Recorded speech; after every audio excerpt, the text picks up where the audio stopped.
So you're here because you're interested in a cyber career. And so we are really fortunate to have a very diverse panel to give a brief comment about their organization and as it relates to employment in their organization, and then take questions from you at the end regarding employment and employment opportunities. And so I'd like to just introduce the panel. First of all, we have Ms. Shelley Westman, who is the Vice President, Security Growth Initiatives, Security Services at IBM. Welcome, Shelley. Ms. Susan Harwick, SAIC Program Manager. Mr. Dave Roper, Army Account Manager, General Dynamics Information Technology. Dave. Mr. Tim Bowler, Vice President, Corporate Operations for RLM Communications. Tim. Ms. Julie Guff, Senior Associate Defense and Intel Group Joint Combatant Commands, Cyber at Booz Allen Hamilton. And finally, Mr. John Schaefer, Vice President and Chief Technology Officer, Defense Solutions Sector, L3 Communications. And so give them a big round of applause. We'll get this kicked off with Ms. Westman. So, Ms. Westman. All right, thank you. So first, I want everyone to stand up. This little room over here was too quiet for me, too much sitting, so stand up. All right, now I'm going to ask the question. If you never have been personally breached in a security aspect, sit down. Look around the room. Well, 1, 2, 3 people. You have been. Have you gotten a letter from your credit card company, right? Now, my health insurer had a breach. All right, you guys can sit down now. But it's a great demo, right? This affects all of us, not just at a corporate level, but at a personal level. And it's really scary stuff.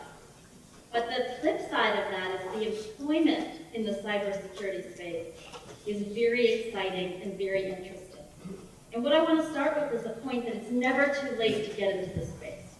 You can reinvent what you're doing. I've reinvented myself multiple times. I used to practice law, and let me tell you, when I practiced law, I never found lawyer jokes funny. Now that I'm a recovering lawyer, I find them a little bit amusing, I have to say. I don't tell the people I went to law school with, but I can see the humor in them. And I decided that's not what I wanted to do with my career. So I went to IBM 16 years ago. And since I've been at IBM, I've had 13 different roles. I've done all sorts of things. And getting into the company, we're going to talk about that a little bit later, you've got to be flexible to start with. So I moved into the security space just a few years ago, and I've been learning as I go. But we're going to talk about some other paths to get into the employment. So I have a few slides. I think you saw this one in the keynote. And what's just amazing is that as you go to the right, there's more little circles because the breaches are getting more frequent. And what we've been seeing at IBM that's very interesting now is these are not individuals doing these attacks anymore. They're well-funded groups. And they've got a strategy. They launch the attacks Friday at 5 o'clock now, when everyone's going home and they think it's going to do the most damage. And we at IBM, in the area I work, we have these security operations centers where we manage our clients' security around the world. So these are staffed 24/7. It's kind of the follow the sun model. And we started seeing a lot of incidents in our weekend time. And so you can see these bad guys, these hackers, right, are getting smarter. This is their full-time job. There's a lot of money spent on that. They're well-funded. Now at IBM, what we've been doing is not only building our capabilities organically, but we've been acquiring. So there was a question earlier about our QRadar software. QRadar Labs is one of our acquisitions in 2011 that's been very, very successful. So we go out there and we look for these small startup companies that are going to complement what we're doing. And in the past 12 months, we've had 70 new or updated offerings, not just from our acquisitions, but from our products that we develop in-house. I want to just talk a minute about our strategy because it relates to then how you get into this cybersecurity field. So the CISO agenda, everyone know what CISO means? No. So So CISO means Chief Information Security Officer. It is a board-level role that more and more companies are starting to have. They sit with the CEO, CFO, all the other C titles, and they are focused on securing the infrastructure of that company. And we've seen with this creation of these CISOs that security has really become a boardroom discussion now, not a backroom discussion. So it's worrying the CEOs, because what happened at Target? The CEO was out. The CIO was out too, right? And if there had been a CISO per se, I'm sure they'd be out. It's not just something you worry about in the back. These are major headline grabbers when there's a breach, and they cost a lot of money. So our strategy here is we want to support the CISO agenda, whether that's letting employees bring their own devices to work, whether it's doing mobile technology, working in the cloud. And one of the things that we've been seeing too, that our clients have been seeing, is a huge skills shortage. So if you want lifetime employment, get into the field of cybersecurity. Tell your kids, tell your neighbors, tell your friends. Okay, these are heavily regarded jobs, highly regarded. And there's no shortage of them. We cannot keep up with the demand. At IBM, we're hiring significant amounts of people in the security space. And then the third part of it is selected segments of the market is where we want to lead. We just had a reorganization that made an independent business unit around security. And this is also IBM's way of acknowledging security is a key focus area along with cloud, analytics, smarter commerce, and things like that. So what kind of people are we looking for? What are the job opportunities, right? We all want to hear you came to the employment panel because you're interested in that. So first of all, you'll see some of the positions up here. We talked about these security operations centers, which are very, very interesting. I got to see the one in Atlanta. You go in and we've got people monitoring our clients. They pay us to monitor their infrastructures. And they share data across all of these security operations centers. So that's one of the key roles that we're staffing for, a security operations consultant. And you see that there, Security Operations Center and malware analysis. We're also looking for project managers, consultants, technical writers. There's a lot of opportunities out there. But you've got to have some skills, okay? So if you haven't taken cybersecurity courses, it's a good idea to get involved in a few of those. Now, I talked about me, for example, right? I didn't necessarily have any cybersecurity skills. I'm a little different story because I was asked to grow a business on our hardware side first of security products. So I'm not doing this type of work that's this deep analysis that you really have to be technical for. So if you are on the technical side, that's really where your opportunity is to go take a few of these classes or tell your kids to go into a college that has a cybersecurity program. Now, if you haven't done that, what if you've been in the military? So I wanted to highlight one of our recent new hires who actually transitioned out of the military. His name's Jeffrey Bowley. He was 6.5 years of active duty. Okay? And I talked to him before I came here to say, what advice do you have? Now, he picked up some of the skills in the Marines. And you heard from all the panelists, a lot who were in the military. I mean, there are key capabilities in the military, key things that are doing there. So if you want to make the transition from that into a private sector space, you have to make sure you're able to translate the skills that you picked up in the military to those that are going to be important in the business world. And you'll see here some of his advice. First of all, if you don't have a college degree, get it. Second of all, get credit for the courses that you've taken. Okay? He told me that a lot of people in the military, especially, take a course and then don't finish up and get the credit for it, so it doesn't become official. I don't know, does that resonate with you guys in uniform?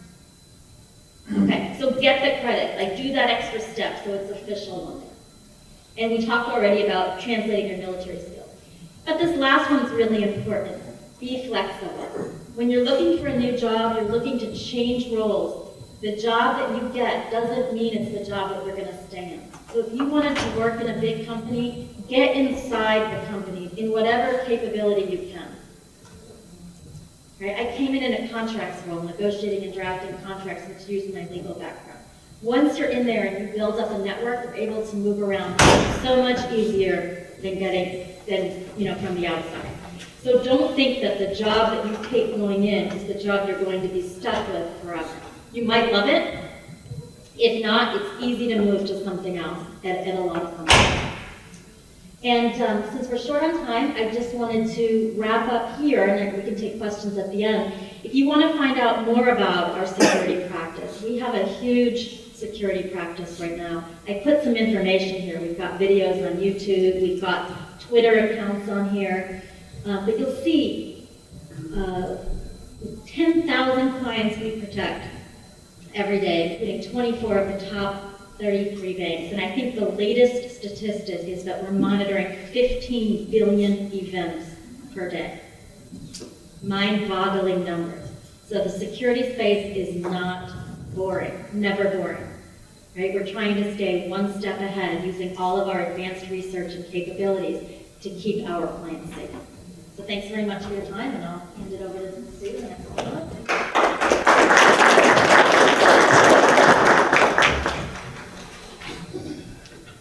Good morning. So I'm a retired Signal Corps officer. I retired 2 years ago out of Fort Bragg. My last assignment was here at Fort Bragg as a G6 for the Theater Support Command. And at that 2 years ago, I became a program manager with SAIC. And so today I oversee a program for the Reserve Center to run data center operations, to run their networking monitoring, to either program management, if you will, to push out desktop services and infrastructure for the Reserve Command. A little bit about SAIC, we're about 13,000 employees, and we're organized across 8 service lines. Our largest service line is in Integrated Technical Service Management, which is data center infrastructure, desktop services, and building out IT infrastructure. We do have a cloud and computing infrastructure, and I actually brought Jason Boone with me today. Jason, raise your hand. He is actually a recruiter for that service line. So again, if you have any other further questions and so forth, Jason can be more specific about our cyber and our cloud technology. Biggest thing if you're going to be working on a DoD network, especially for me on the reserve centers, you have to be the 8570 compliance. And so pretty much everyone that I employ has to be at least an IET2, which means you have to at least your Security Plus, just to even work on the network.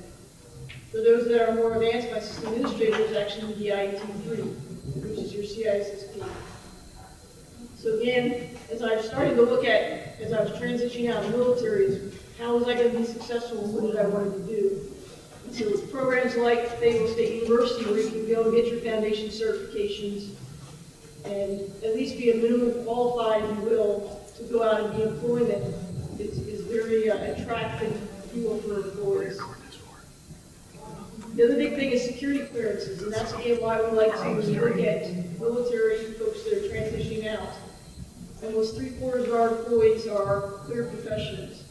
And a lot of times I have a job that I need to fill now, and I can't wait several months to fill that position. And so when I work with a recruiter, I need someone that has that clearance, that can come work right away, that has the qualifications, so I can get them cleared to work on the network. And so again, monitor or maintaining your security clearance is another big thing. When I transitioned out, I'll give you probably 3 tidbits of information from my transition. One of the biggest things as a military is go through your ACAP procedures. Just approach getting out of the military as you would any military operation, and backwards plan. And take that time to have, I call it a graceful transition instead of a chaotic transition out of the military. And think what you want to go do, and then understand what the requirements are for that position or for that career. And so what I started doing was taking my certifications and getting ready for that.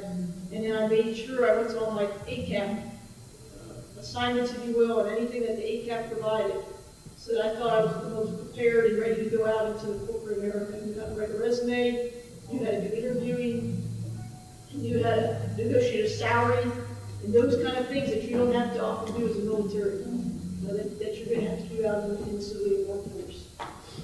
The other big thing is build your networks. Coming to symposiums like this, working with other folks that have transitioned out of the military was paramount for me, to be able to ask them different questions about what should I do to get ready to prepare, how should I do interviews, where are the positions at currently today. The position that I got actually was never advertised, and I got it through a networking contact. They knew I was looking for a position here at Fort Bragg, and they said, hey, I think we got something there, and that got me my job interview. So again, build your networks, communicate with folks that are already out, or that are in corporate America. Go ask for informational interviews. That was another big thing. Just go and say, hey, can I come and find out a little bit about your profession or what you do, about your company, and there's no really cost or harm, if you will, to go out and do informational interviews with folks. The other thing is take advantage of all the different programs that are out there. There's a lot of programs for veterans that you're transitioning. If you want to transfer into another profession like cyber, there's a lot of programs that will offer free training or money, if you will, or scholarships to do that. One of the programs that I got involved with was American Corporate Partners, ACP, and I got a mentor for free for a year. And this person was in corporate America. She was able to help me do interviews and read my resume and all that kind of stuff and be my personal mentor and help me transition. And then once I transitioned, for the next 3/4 of the year, we met every other week, and we talked about what was going on and how I was translating the corporate America culture, if you will, and how that was different from military and things like that. And she helped me make that smooth transition into corporate America. And the last thing is, as you're transitioning from veteran into corporate America, for me, it almost was like being a second lieutenant again. You have to have your wide open, be flexible. Take whatever position you can kind of get in to get in the door, so to speak. But understand you're also going to be learning a lot about what corporate America is about and how you fit in. Your soft skills are going to transfer over, your leadership skills, your work ethic, your problem-solving skills, all those great things are going to transition over. But you're also going to meet a new culture and figuring out how you're going to be working within a team, if you will, in that aspect. So yeah, I wish all of you luck as you look for employment, if you will, or if you're looking into doing the cybersecurity field. It is a growing employment, and I am constantly looking for cybersecurity professionals to come work in my program. Thank you.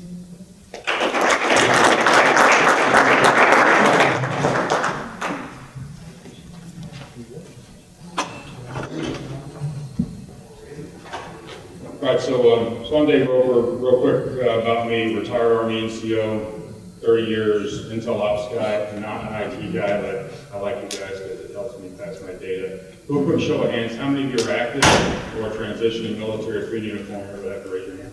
Okay, so the rest of you, I assume, come from a commercial background. How many of you that are in the room, regardless of your current professional affiliation, are changing careers?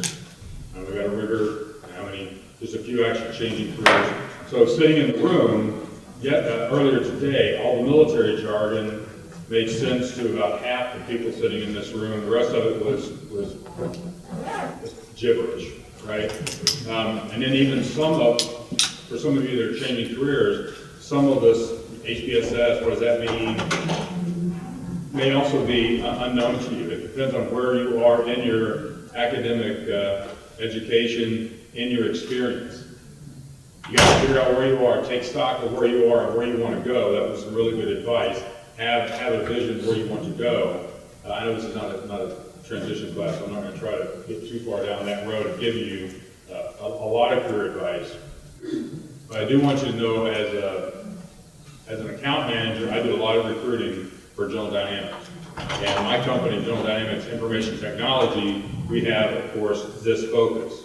GD itself, 90,000 employees. We build everything from airplanes to submarines to tanks, and we're the company that helps them communicate. If you've ever used secure communications in the military TAC lane, those systems, GDC4S builds them.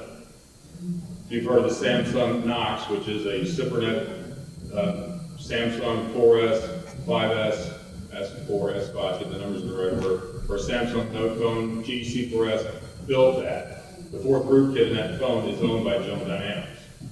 And if I'm a remote device manager, I can turn your phone into a secret level phone, certified by NSA. Pretty cool, the only company that has one. People talk about doing it, but they haven't been able to get an ATO yet.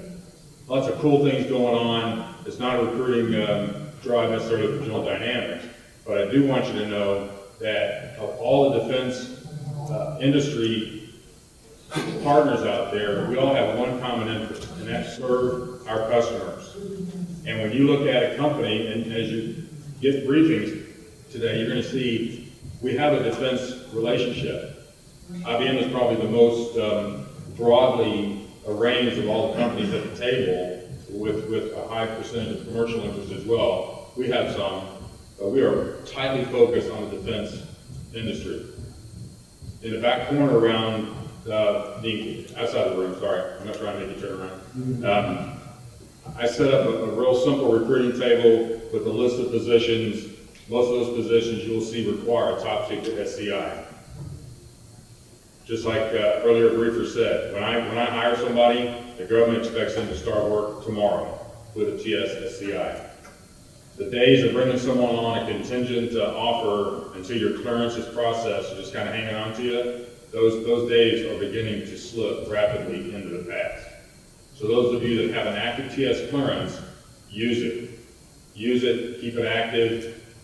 My daughter was a high school work study at NSA. She got a TS clearance, full scope pilot. She went to school, bachelor's through master's degree in 5 years. She's right back up there working actually in the corporate comms office on the media leagues team, but she's using the clearance that she had. It was like 2 weeks from expiring or something insane like that, because she didn't keep track of it. It allowed her to get hired. If they were going to have to put her through a 6-month clearance window, she's now competing against people that are immediately available, who are active duty military, DoD civilians, transitioning from that into another position, or in our case, to the contracting world. So talk briefly about what we do. We break our job opportunities into 2 areas. That's federal and DoD, and then the commercial space. Within my company, GDIT, we have an intelligence solutions division that I work for directly, and we support all your intel customers, and we do any work that is at the JWICS level or higher. Think top secret, right? We have a defense solutions division. They do all the work SIPRNet and below, think secret. Your average signal area is going to have at least a secret clearance if you're transitioning from the signal community. Then we have a division that does healthcare and commercial solutions. Very few of their jobs require clearances beyond what your babysitter gets, a basic background check. There are actually two job announcements on my back table. One of them here, supporting the Coast Guard in Elizabeth City, requires a background check. Again, your babysitter gets the same thing before they are certified to help your kids and babysitters background checks before you pass your kids off to them. So the level of trustworthiness for that particular job is relatively low. There are also 3 jobs we're hiring right now here at Fort Bragg. One is as a technical writer, support the INSCOM office here, working for Fort Bragg. And 2 of them are as cyber network defense service providers. Those are senior positions.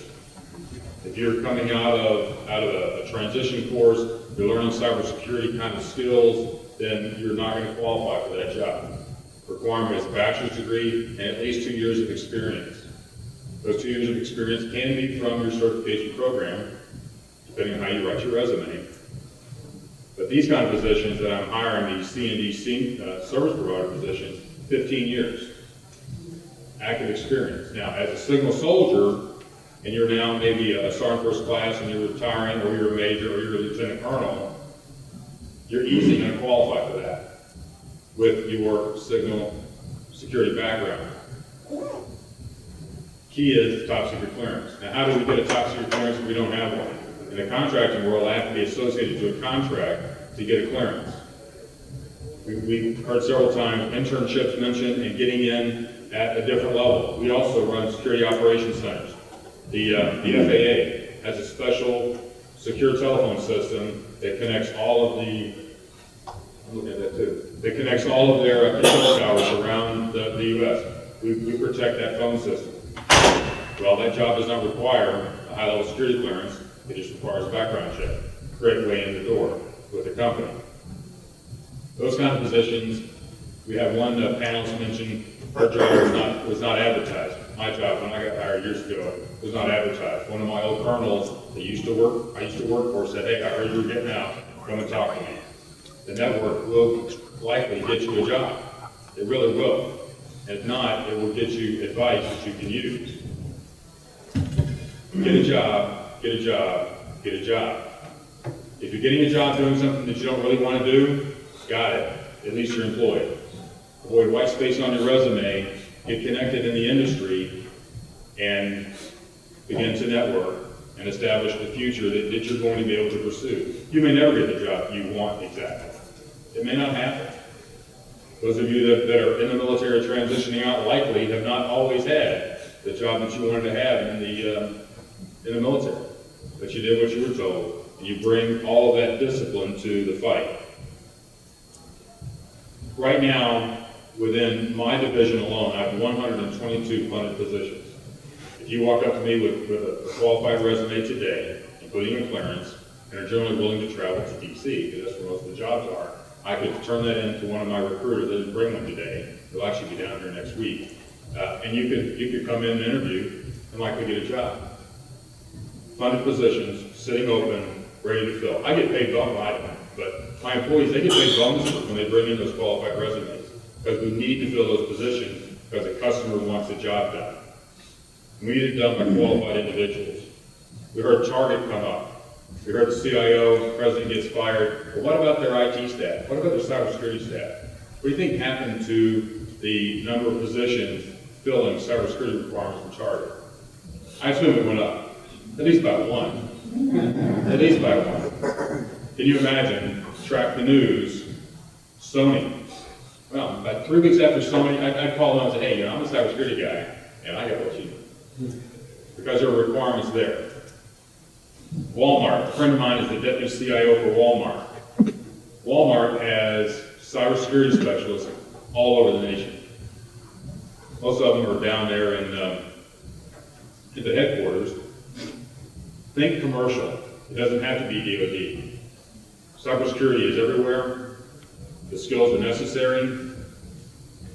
Get your resume together, put your certs up top, with certificate number and the date, and you'll get an interview. From the interview, you get a job. Very good, very good.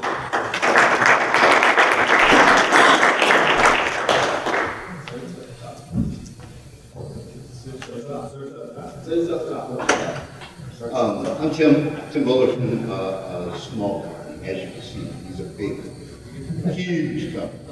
IBM, L3, Booz Allen, GD.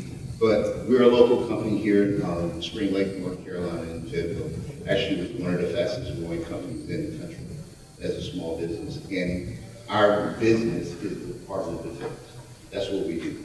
Actually, we're teamed with everybody up here except for IBM. We're on some type of team with L3, Booz Allen, and General Dynamics, and SAIC. They're all partners to us, and we're partners to them. In our business, as you've already heard mentioned, they have positions, they reach out to others to find out what's available in your organization, and we ask for them. They also ask for help when they have hard to fill positions, because that networking really does get your job. Okay? It doesn't matter if you're in the civilian sector or if you're in the military and you're planning to transition. It helps a lot. You'll also hear some commonalities about it, but one of the things, a couple of things I like to mention to you about something that many people may not mention, but in this business, in the Department of Defense sector about jobs, is very important. You can have the skills necessary to do it, but you also have to have the trust, the background, and the character to work for most of these companies. The interview process requires you to be a trusted person to work for the organization based on the role that you may have. in the finance department and cybersecurity. You've heard many times that many people have said they fear the trusted insider.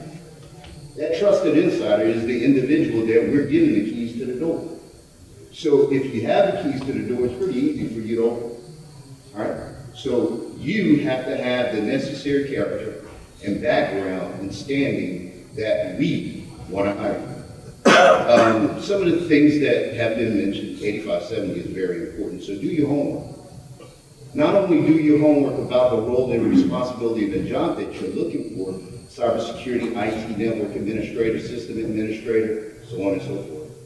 Do your homework, but also find out about the company that you may be looking at. Understand their culture, because you have to fit into an environment that's going to fit you. Okay? Many people said, get the job, get the job. It may not necessarily be the place that you stay, but it's a place to start. You have to get your foot in the door. Again, I don't want to be the drum too hard, but I'm just telling you that there are many opportunities out there. Get the requirements, understand those requirements. All of us have the capability of helping and assisting you, and many of the companies, to include ours, we will provide the necessary training to get you at the next level. But first, you have to have the basics. If you don't have the basics along with education, because our customers, the government, they tell us what they're looking for. Okay? And if we can't meet those requirements, we are not going to meet the requirements of our company. So, I'm here available to you, and I'm Tim.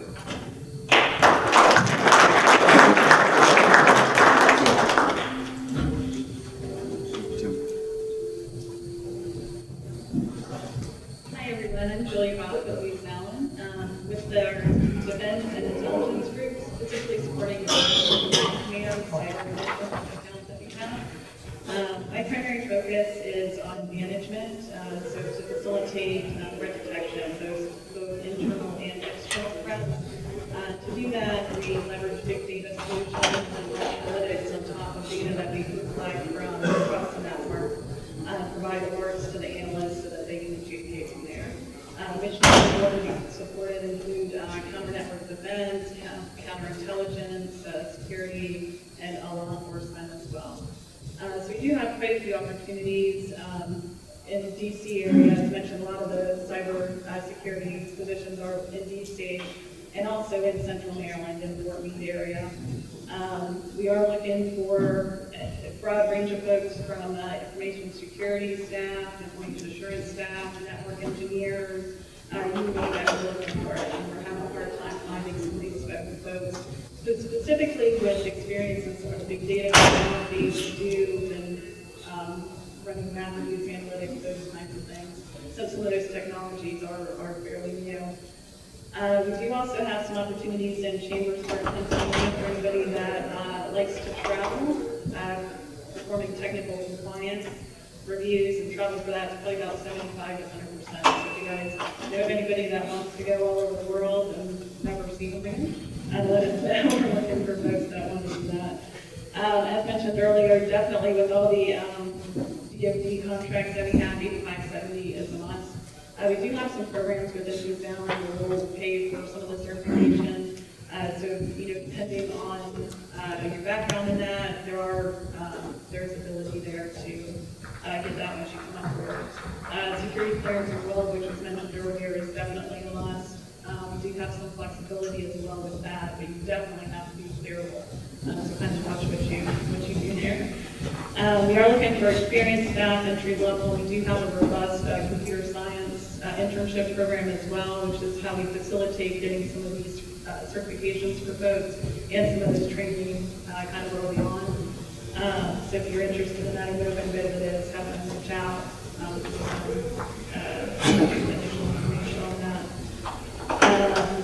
And I think kind of echoing some of the other comments made earlier, definitely looking for the critical thinker, somebody that can creatively approach problems and find unique solutions to those. So specifically kind of from the analytic development area as well, trying to think ahead of the various threats that are out there. So not just stopping those known threat vectors, but what's the next thing to make sure that we can protect it and that work.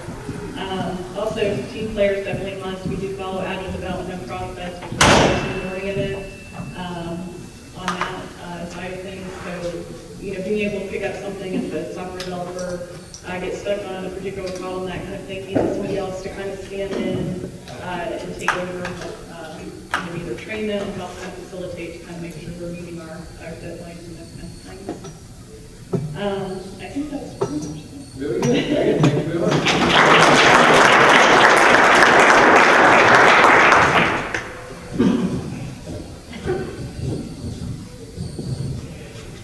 I think I ought to make them all stand up again. So what am I going to tell you that's any different than what you are here? Maybe not too much. All the things that they talk about, establishing a network, joining some professional organizations, you probably want to do that. If there's an FSU chapter here in this region, join it. Okay, that's an incredible networking event. Continue to come to things like this, or industry days that are going to be held at Fort Bragg if you're here in the local area. But it's really about being able to talk to somebody to give you that foot in the door in order to make that next leap. Now, from a internship perspective, so I came out of DOD a couple of years ago. I will tell you that DISA has an internship program. As mentioned earlier, the National Security Agency does too. And if you can apply for one of those jobs, and again, you got to have kept your nose clean, no trouble, and you're presented as someone that's a hard worker but willing to come in either as a paid or unpaid. Ideally, what you want is a paid program that you can come in and begin to work and begin to build those skill sets. Lots of the young troops, the last job I had, I worked out at the Pentagon in the Joint Staff Support Center and did all the comms for the National Military Command Center and all the key command and control applications. Well, most of the contractors that we hired were our own troops that maybe a Navy, Air Force, Army, Marine that decided to leave at the 4-year mark. Yep. And oh, by the way, we had them as they already had Security Plus. Maybe they've been training for the CISSP or they've taken the Certified Ethical Hacker course. And they may not have had a degree, but they were working towards it. I would also push you today, while I'm certain that Fayetteville State University has a cyber program that they're focusing on those things. There are some online programs that you can take a look at too. And that's the University of Maryland University campus. Has a cyber program that you can do a lot of the classes online. My son-in-law was enlisted in the military, was a MP to begin with, and then went over to CID. He's now, has gotten on and is working towards finishing his degree. But in the meantime, because he had the clearance and he was working towards the degree, he had the aptitude. That's the big thing. You got to want to do this. He got hired by doing cybercrime investigations. So and it ain't like that show that just came out the other day either. So we're looking for the folks with electronics, computer engineer, computer scientist. But again, as I said over here, your best guys, maybe a lawyer. It may be a guy with an acquisition background, but he or she's a closet geek, and those are the ones that can look at problems from a different perspective and be able to thrive in the cyber profession. Now, I work for a company called L3 Communications, a small little company, which actually is about 92 companies in total. We do everything from the comm systems on NASA flights, and we're partnered with every group up here in one fashion or another on a different program, to the satellite systems, to handheld devices that go in the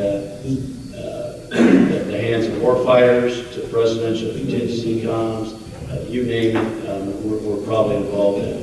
We're also involved in the federal sector with DHS, National Geospatial Agency, the whole intel community. The challenge we've got, and you keep hearing this, is the pool is that small, and we're all competing for the same people. So don't get discouraged if you're out there looking and you don't feel you're getting the right fit of what you want to do. And I hate to tell people this, but so I've been out just a little bit over 2 years. I'm on my third job. Okay, I got my first job after doing about 25 interviews and really couldn't decide who I was, what I wanted to be, and particularly for military and senior NCOs that are getting ready to perhaps retire. Having a paycheck and being able to make options allows you to say no to somebody when you get an offer. And but in my opinion, always better to know that take a job to begin with and then move forward. So while my first job was great, they treated me well, they respected me, I enjoyed what I was doing. What happens is you get a phone call based on that network that you've established and a discussion you had with someone else that says, hey, I'd like to come talk to you. And you say, nah, really, I'm good, I don't want to do that. And then maybe they bug you again later. And so that's what happened to me. And then I moved to that job and I was in the perfect, great job. And then someone I knew that I knew and respected said, I'd really like you to come talk to us. We think you're the right guy to help us with this piece. And so what I've continued to do is talk to the folks that I know that are getting out, that you know that are good, solid, quality people, and they can do anything that you throw at them. And so those are the folks that you want to help. And then, as Sue mentioned, and believe it or not, I knew her when she was a lieutenant at Fort Riley. But as she mentioned, it's the network that will help you.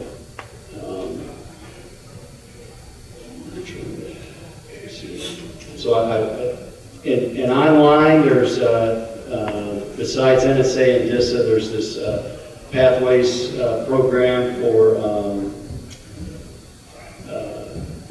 national internship program. There's a whole number of them, and all you got to do is Google and you can find them. But what typically happens, I worked at Joint Task Force Global Network Operations. If you go to DHS, most of the people, the good ones that we had, are either working over at DHS or US Cyber or somewhere else. It's kind of the same gene pool. And then again, we're helping to build that network internally if we find somebody else that we want to bring on board.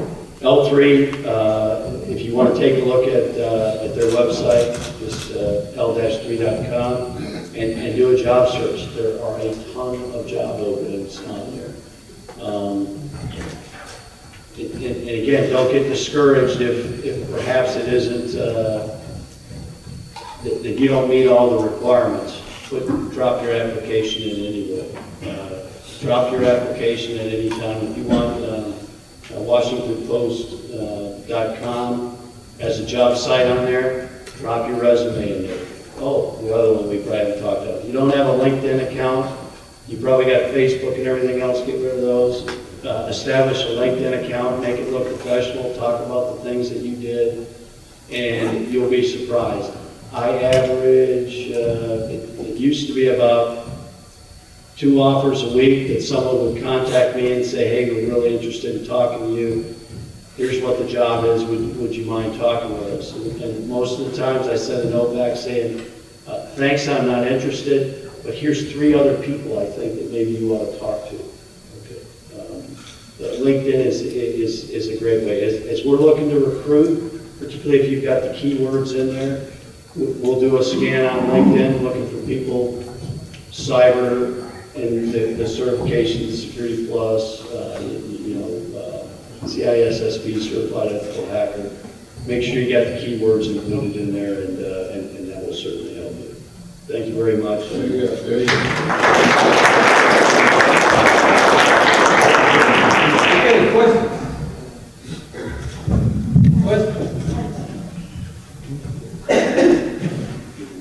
Well, thank you, everybody. I don't think we need it. My name's Rhonda, and I have over 27 years of experience in the software industry.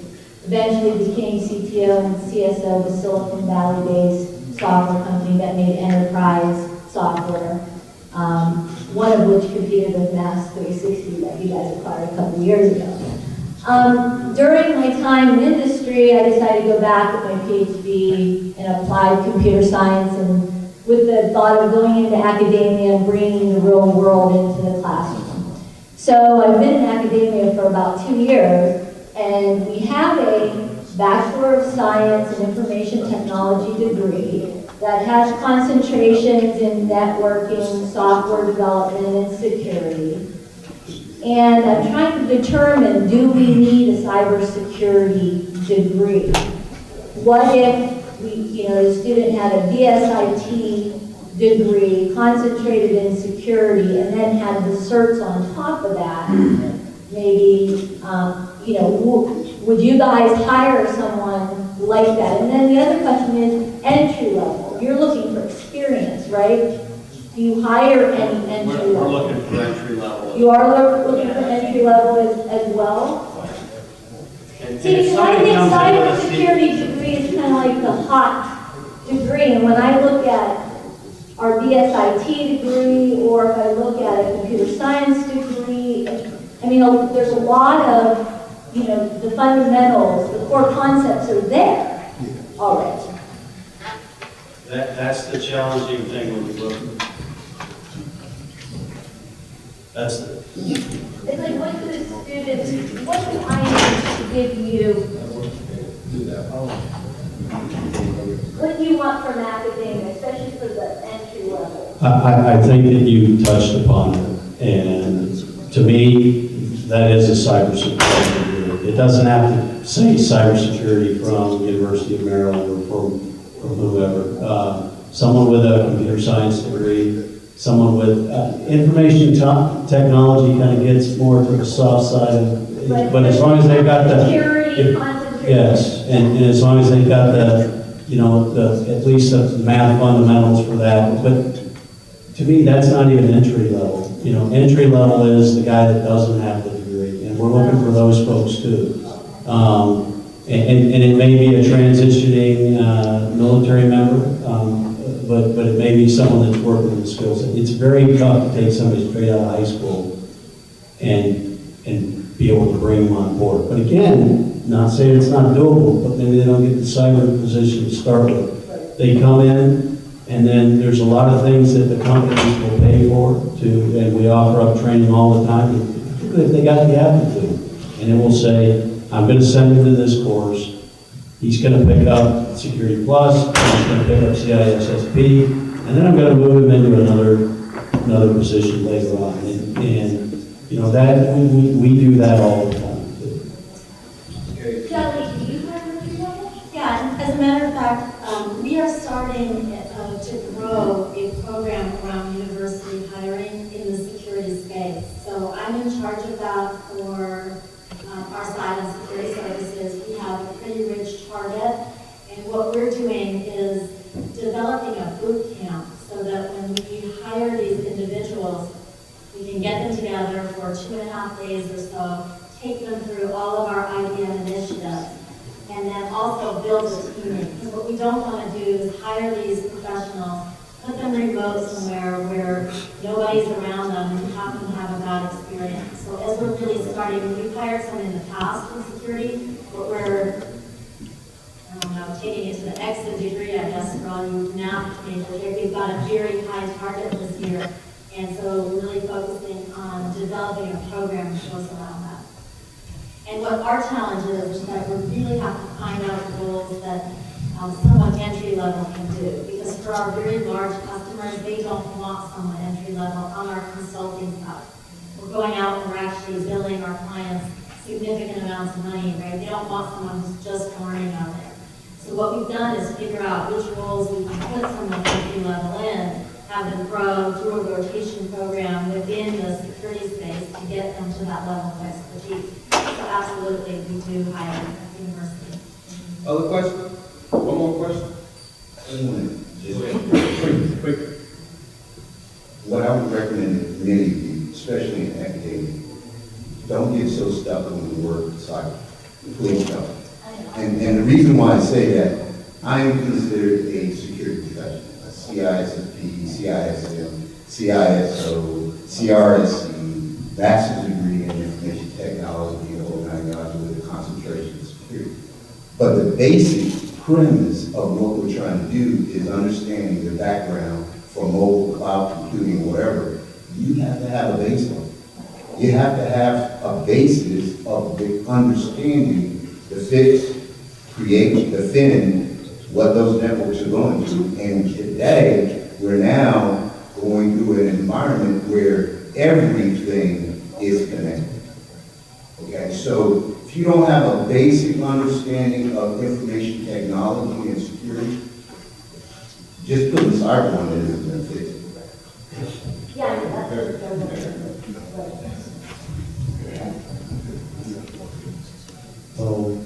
Thank you. My name is Adam Baker. I'm actually a college student and senior in a computer science major.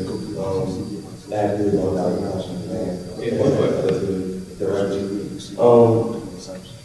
What does a college student need in order to be viable that college doesn't like to teach? And yes, that needs to think differently.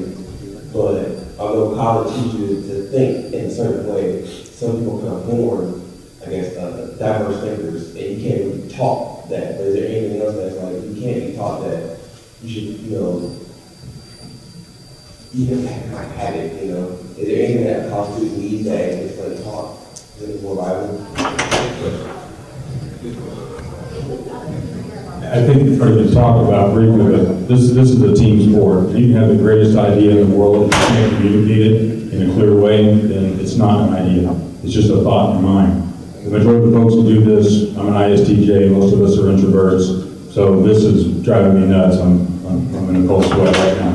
But you have to learn how to communicate and what's best for you. It's drawing. Don't wrap or sing your solution, but come up with a way to communicate effectively with your team and build a team fast, incorporate your team fast. Agile came up earlier. That is daily in somebody's face, weekly. Spiral releases. You got to be able to communicate and have very thick skin, because people may not agree. If I could answer also, I don't know if my mic's on. I do think there's certain things that you can't pick up in a college about being in a corporate environment or a different type of environment. So I think that even within companies and different divisions, things are different. So when you go into an organization, you have to be very aware of what the culture is, how things get done, whether it's okay to talk to someone who's your boss's boss, or whether you have to go through the chain of command. All of those things are different depending on which group you're in. Even with an IBM, they're very different. So when you first join an organization, you kind of have to learn all these informal rules that are not written down anywhere. And it's okay, I think, when you go in to ask someone, a peer or your supervisor, or observe what they do to figure out what those are. And I would certainly agree. PowerPoint and Excel, every single day I use them. I mean, you cannot minimize those skills. PowerPoint and Excel, if you can't tell your story, and you can't put it onto nice charts, no one will listen. Okay, I see Dr. Charles back there, so he's got the hook, so we gotta go to lunch. But I have one last question I want to ask each of the panelists, and I want them to give a very, very brief answer. And that question is, what is the salary range for your entry level in your company? That's the question. What is the salary range for entry level in your company? That's an ambiguous statement. That's tough. No, answer. I actually don't know. So again, it depends on your market and where exactly your market at. So on my program, it's around $60,000. Okay, so for the unskilled IT guy, depending on where you are, 35 to 45, for someone coming in able to do cybersecurity functions, anywhere from 50 to 100. Same. And it depends on where the expectation, location. Actually, what change based on dollar value in many of the same skills. So that's why I say it's ridiculous. What you would expect in Columbus, Georgia is definitely not going to be the same thing that you get in Washington, D.C. How about I tell you when I started? Okay. That was many years ago. So in the DC area for some of the analytics developers and that, probably 60, 65 range, but depending on what you're bringing to the table, pursue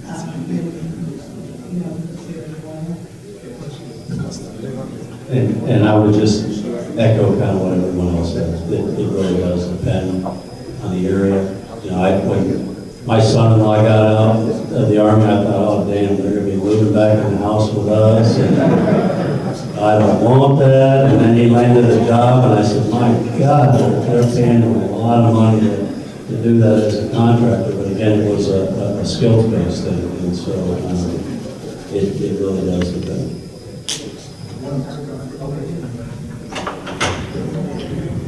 I got the hook earlier, just spend some time in your flannels and a cup of hot chocolate or something. Go to each of our corporate websites, either generaldynamics.com or gdit.com, SEIC, you name it, just at random. Go on the websites and mine them and see what's available. When you go on to the GD website, you can upload your resume. When we fill proposal requirements, we have to submit 250 qualified resumes. Each one of those is an individual that's been contacted and signed a conditional offer letter. If we win this, will you take the job? Some of those are high-ranking key persons. Some of them are tier 1 help desk guys. You name it. It depends on the nature of the contract. It could be that bad. Generally, you're hiring key persons on contingent letters. We look internally first if we want to keep our own people employed. The next place my recruiters go is our database. It's called eRes in General Dynamics. And they search that. They mine it. They see who's currently there. Then from there, they go external. 18 March, there are going to be 2 job fairs here. One associated with TAP and one on Fort Bragg as part of the expo. I know GD's going to be at both of them. That's why my recruiters are here today. So check the calendars and keep track of that stuff. But upload your resume so it's available and people can see it. Not just on social websites, but also on corporate websites. Very good. Let's have a round of applause.